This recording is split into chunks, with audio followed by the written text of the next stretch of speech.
Vim, reflecting on Tuesday night, I'm sure it's mixed emotions. Obviously, very pleasing to play at Old Trafford, but obviously the result will, not be best pleased with that. Yeah, it was obviously like something a lot of people dream about doing, playing at Old Trafford, one of the biggest stadiums in the world, and I was glad to have all the Barnsley supporters supporting the old time. You could hear them throughout the game. They were chanting, singing, even after the game. The support was crazy. So bittersweet. But yeah, overall, it's a moment I won't forget. And as a young player, especially, it must have been invaluable, the experience that you got on Tuesday night. Yeah, I shared the pitch with a lot of top players, especially in that midfield. They're worth a lot of money, a lot more money than I could ever imagine getting in a career. Maybe that's something I have to work towards, getting to that standard. But yeah, there's some big names out there that I shared the pitch with, and it's obviously a learning experience that I've just got to take on board.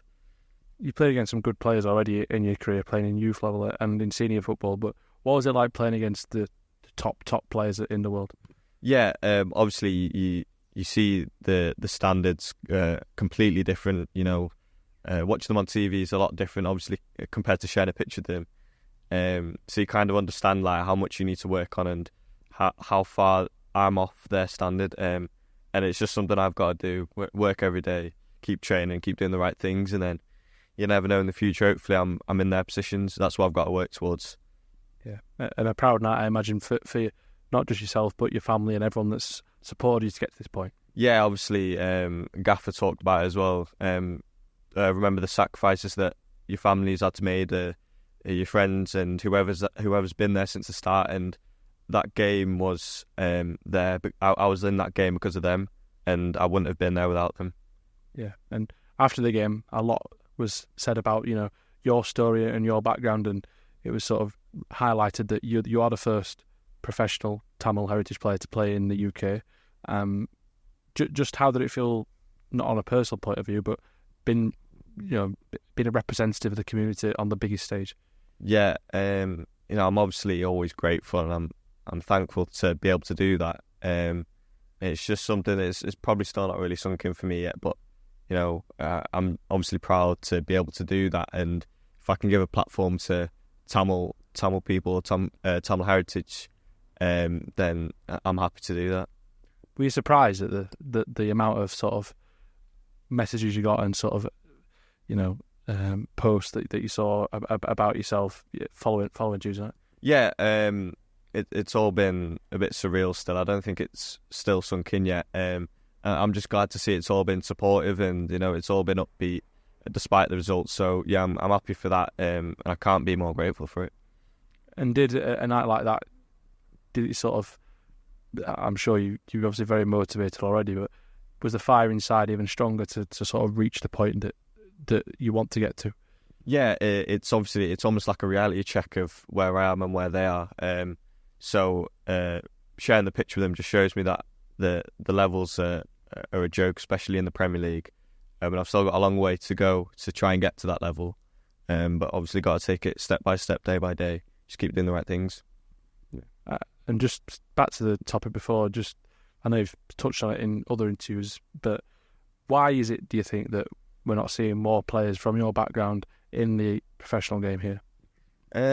Yeah, there's obviously a lot of factors that go into it, but I think it's maybe a bit scary for some people, and it might just be, especially parents, it might just be that almost being brave to take that risk and go into the industry of football. It doesn't work out for everyone, but there are a lot of maybe wasted talents that out there that haven't had the opportunity to go and explore it.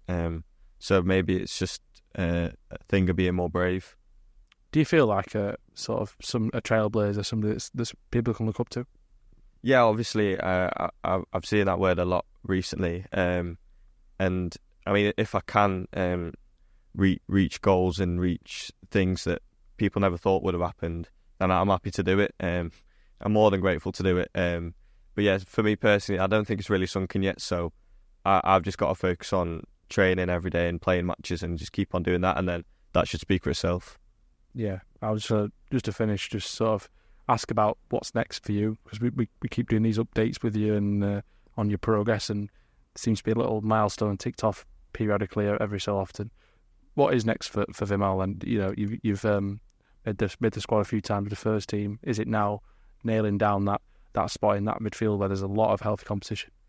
Yeah, it's. I've mentioned it before, and I'm still learning from all these players in the midfield. There's so much talent in there, and like top technical ability, even off the ball as well. You've got Matty Craig, who's a top six, who can win the ball and do the nitty gritty side of it.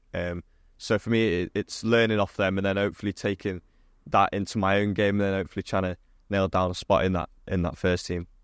Well, Vim, well done on choosing that. I know it's not the result we all wanted, but massive achievement for yourself, and keep doing what you do. Cheers, Lewis.